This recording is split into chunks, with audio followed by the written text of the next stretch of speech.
kiloyu yapan şey karbonhidrat değil miydi ya, saçmalama, protein kilo yapar mı hiç diyorsanız bu videoyu izlemeden karar vermeyin. Ekranda gördüğünüz iki besinden hangisini ilk önce tüketmeye başlayarak tabağı bitirirseniz kan şekerinizi yavaş yükseltirsiniz? Videonun sonunda bu soruyu hep birlikte yanıtlayacağız. 9 senelik keto yosu olarak yeni bölümle karşınızdayım. Bu bölümde ketojenik beslenmenin özellikle de başlangıç safhalarında doldurulması zor olduğu düşünülen, aslında düşünüldüğü kadar zor olmayan protein makrosunu konuşacağız. Hazırsanız hadi gelin başlıyoruz. Protein, enzimlerin, hücresel reseptörlerin ve sinyal moleküllerinin yapısal bir bileşenidir. Bunun yanında kas ve kemiklerin temel yapı taşıdır. Ayrıca proteinler taşıma fonksiyonlarını yerine getirir ve proteinlerin bileşeni olan amino asitler, hormon ve vitaminlerin öncülü olarak görev yapar. Protein vücudumuzda ilk aklımıza geldiği gibi sadece kas hücrelerimizde bulunmaz. Hormonlar, deri, eklem, kemik ve ayrıca damar duvarlarındaki kolajen yapıda proteindir. Aslına bakarsanız bizim ihtiyacımız olan şey protein değil, proteinlerin içerisindeki amino asitlerdir. Ancak bir ürünün besin değerlerine baktığımız zaman bize içerisindeki amino asit bilgisine dair hiçbir şey vermez, sadece içindeki protein oranını gösterir. Yaşantımız boyunca aldığımız en kaliteli protein annemizin sütüdür.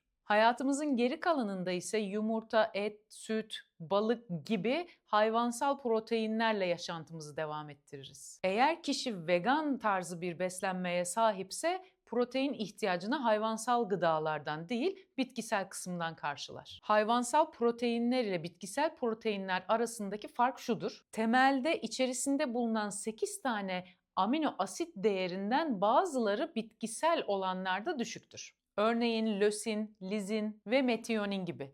Bu eksik kalan miktarları üründen daha fazla tüketerek tamamlamak bir alternatif olabilir. Ancak ketojenik beslenme ile uyuşmadığı noktası burası. Çünkü onu tamamlamak için daha fazlasını aldığınızda protein alacağım diye daha fazla karbonhidrat tüketmiş olursunuz. Ketojenik beslenmenin özellikle başlangıç safhalarında bu protein makrosunu doldurmak neden bize birazcık zor geliyor? Onun detaylarını azıcık konuşalım istiyorum. Bunun başlıca sebebi aslında şu: bir önceki bölümde makroları hesapladık ya, yüzdesel bazdaki gramaj cinsini hesapladığımızda örneğin benim için verdiği değer günlük almam gereken 177 gram protein hesabı çıkartıyor bana. 2800 küsür de kalori çıkartıyor. Ama ben ne hiçbir zaman o kalori kadar yiyecek tüketiyorum ne de 177 gram proteini dolduruyorum. Egzersiz, kuvvet yaptığım günlerde dahil. Asla bu kadar fazla bir yüksek protein almıyorum. Kafa karışıklığı buradan kaynaklanıyor.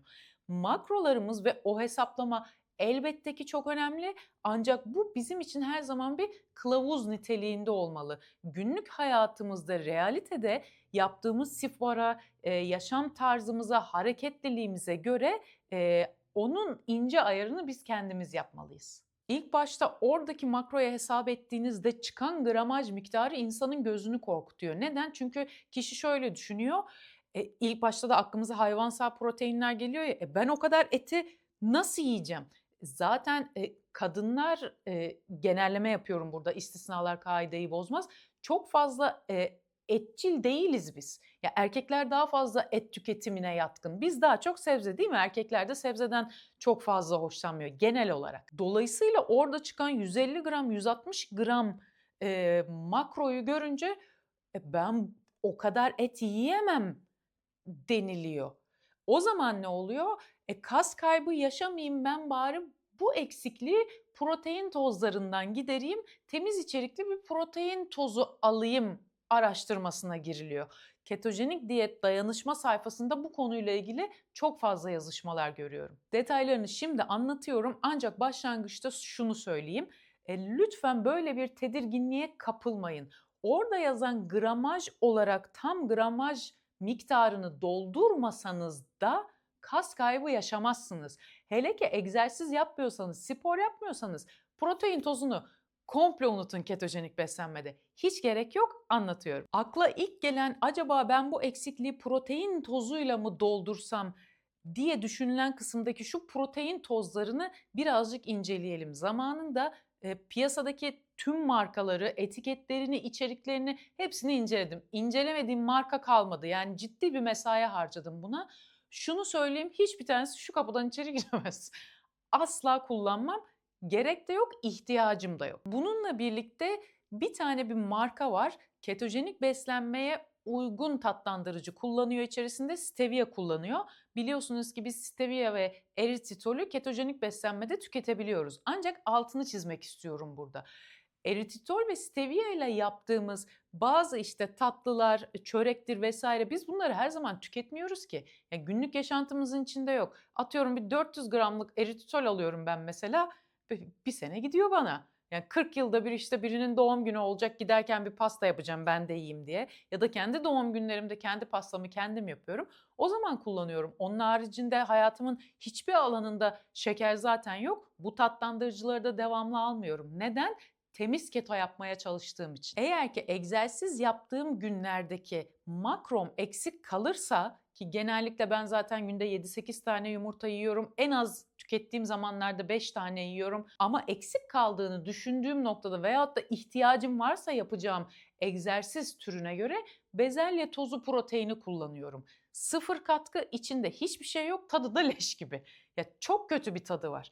Dipnot, içerisinde katkı olmayan gıdaların, besinlerin çoğunun tadı kötüdür. Katkı yok çünkü içinde. Bunu nasıl tüketebilirim, nasıl içilebilir hale getirebilirim diye birçok formül denedim. Sonunda güzel, rahatlıkla içilebilir bir reçeteye ulaştım. Onu Reels olarak çektim. Açıklamalarda bağlantı linkini paylaşacağım. Arzu ederseniz oradan detaylarını görebilirsiniz. Şimdi makroya hesapladık. Bir önceki bölümde Yosu sen bizimle kafa mı buluyorsun? O kadar protein makrosu tüketmeyeceksek niye onu hesapladık? O zaman ne kadar tüketeceğiz diyebilirsiniz. Hemen açıklıyorum. Birincisi, ketojenik beslenmeye başlangıçta spor ve egzersiz yapmıyorsanız zaten ekstradan protein alımına ihtiyacınız yok. Keza ilk başlangıçta ketojenik beslenmede hali hazırda yaptığınız bir spor programı varsa da bunun seviyesini mümkün olduğunca düşürmek veyahut da ara vermek en dengelisi olacaktır. Neden? Çünkü yıllardır süre gelen karbonhidrat yakıt sistemini yağ yakımına çeviriyorsunuz. Zaten içeride bir değişiklik oluyor. Dolayısıyla vücudun buna adapte olma süresinde e, bir de kaslara ve vücuda stres yaratarak ekstradan durumlar yaratmaya gerek yok. Önce bir sistem alışsın, ondan sonra sporu monte edersiniz. Dolayısıyla her yönden ilk başlarda bedeni zorlamamak gerek. Bu sebeple günlük hareketliliğinizi sağlayacak ve aynı zamanda da kas kaybınızı önleyecek kadar protein miktarı ne kadardır biliyor musunuz? Avucunuzun içi kadar. Herkesin kendi avucu kadar. Şu kadar. Bu oran bana göre şu kadar büyüklükte bir tavuk göğsü, şu kadar büyüklükte bir hindi. 5 tane yumurta mesela. Keza geçmişte spor yaptığım dönemler oldu. Düzenli olarak yıllarca basket oynadığım zamanlar oldu. Kaya tırmanışı, rollerblade vesaire çok fazla sporla uğraştım. Ancak yaş ilerledikçe ve iş hayatında daha fazla vakit ayırmam gerektiği dönemlerde spor falan yapamadım. Dolayısıyla o noktada ketoya da başladığım yıllarda ben asla orada yazan makro kadar bir protein tüketmedim. Her zaman baz aldığım şey şu kendi avucumun içiydi. Asla da kas kaybına uğramadım. İkinci olarak sisteminizi çevirdiniz diyelim. 2 ay geçti, 3 ay geçti. Artık vücudunuz tamamen yağ yakımında. Ketonlarınız vücudunuzda size yakıt kaynağı sağlıyor. Her şey okey. Sporu monte etmeye başladınız. O zaman da yaptığınız sporun, egzersizin türüne göre, ağırlığına göre alacağınız protein miktarını kendiniz kararlaştırmalısınız. Yani özetle aktivite oranınız alacağınız protein miktarını belirler. Peki bu oranlar ne kadar? Bu oranların temel bir miktarı var. Ben bir bilgiye ulaşmak istediğim zaman asla tek bir kaynağa bağlı kalmıyorum. Her zaman çoğu farklı kaynaklardan bilgi edinmeye çalışıyorum ve bunların ortak noktasını baz alıyorum. Eğer ki bu da benim kendi mantığıma yatıyorsa, kendimde uyguladığım beslenme şeklinde bana fayda sağlıyorsa. Son 2 senedir düzenli olarak hayatıma adapte ettiğim egzersiz programımda da baz aldığım protein miktarı bana kas kaybettirmediği gibi ki öncesinde de zaten herhangi bir kas kaybı yaşamamıştım avuç içi kadar yiyerek. Aynı zamanda düzenli egzersiz yaparak da kas kazanımı sağladım. Ekrandaki fotoğrafla aradaki farkı görebilirsiniz. Bu fark mesela 1 yıllık fark. Ben bu fotoğrafı başka bir platformda paylaşmıştım. Bir tanesi şey diye yorum yapmıştı. Kaslı bir vücut değil ki bu. Ya ben profesyonel ya da lisanslı sporcu değilim. Müsabakalara falan katılmıyorum. Öyle bir böyle Herkül gibi olacağım diye bir iddiam da yok. Benim yarıştığım tek şey bir önceki kendi halim. Ona kıyasla daha iyiysem, eskisine nazaran daha iyiysem benim için gayet iyidir. Ama eğer bu iki fotoğraf arasındaki kas farkını göz görmüyorsa, bu yazan kişiye söylüyorum, canım kardeşim, o zaman sen bir göz doktoruna gideceksin. Demek ki gözlerin iyi görmüyor. Onun bizimle bir alakası yok. Okuduğum, araştırdığım kaynaklarda birçoğunun önerdiği oranlar şunlar. Eğer ki spor yapmıyorsanız kadınlarda kilo başına 0,6 gram günlük, erkeklerde 0,8 gram. Spor ya da egzersiz yapıyorsanız kadınlarda kilo başına 0,8 gram, erkeklerde ise 1 gram. Oranlar ne kadar az değil mi? Şimdi böyle hesapladığınız zaman o makro değerine bakıyorsunuz, 177 gram. Ya ben nasıl yiyeyim arkadaş, yani 177 gram protein? Oturup hayvan mı yiyeceğim? Zaten çok hoşlanmıyorum yumurta dışında öyle et falan tüketmekten. Benim için de zordu yani ilk başlarda. Bu oranlar farklı kaynaklarda kilo başına 1 gram, 1,5 gram, 2 gram olarak değişebiliyor. Bazı kaynaklarda da kilo başına değil de kas kütlenizin ağırlığına göre hesap yapmanız gerekiyor diye söyleniyor. Bu kısımlarla ilgili herhangi bir şey söyleyemem çünkü bilgi sahibi değilim. Yani o kadar profesyonel sporcu olmadığım için o noktada ilgili kişilere danışırsanız, eğer ilgi alanınızdaysa, merak ediyorsanız, orada beslenmenize ve egzersiz tarzınıza göre doğru miktarı birlikte belirleyebilirsiniz. Eğer yürüyüş, bisiklet, eliptik tarzı, yani kardiyo dediğimiz aerobik bir egzersiz yapıyorsanız zaten protein alımına ihtiyacınız yok ekstradan.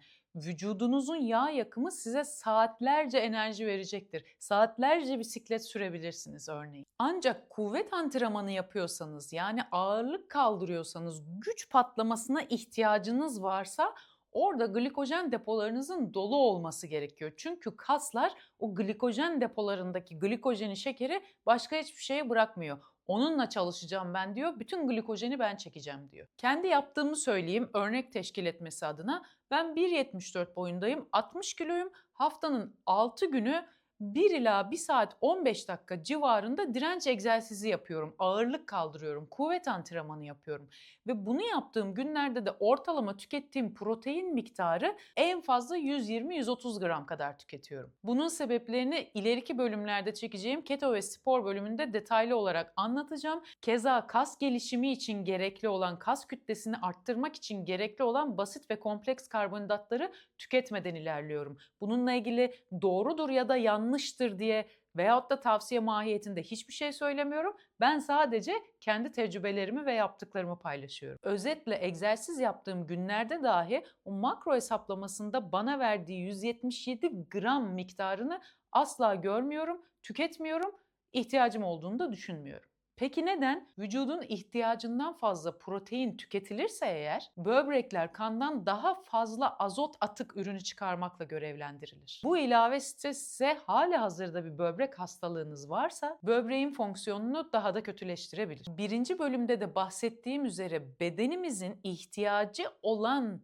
miktardan daha fazlasını tükettiğinde bu tüketilenleri depolayacak yerleri var. Hücreler, glikojen depoları, karaciğer, trigliseritler. Ancak vücudumuzda fazla proteini stoklayacak bir depomuz yok. Fazla protein alınması halinde vücudun izlediği yolu söylüyorum. İlk olarak karaciğer glikoneogenesis denilen bir sistemle fazla alınan proteini glikoza çeviriyor. Bu glikoz trigliseritlere dönüşüyor. Sonra kana ve akabinde yağ dokularına gidiyor. Peki sonuçta ne mi oluyor? Dışarıdan gözle gördüğümüz kilo dediğimiz vücut yağına çevriliyor.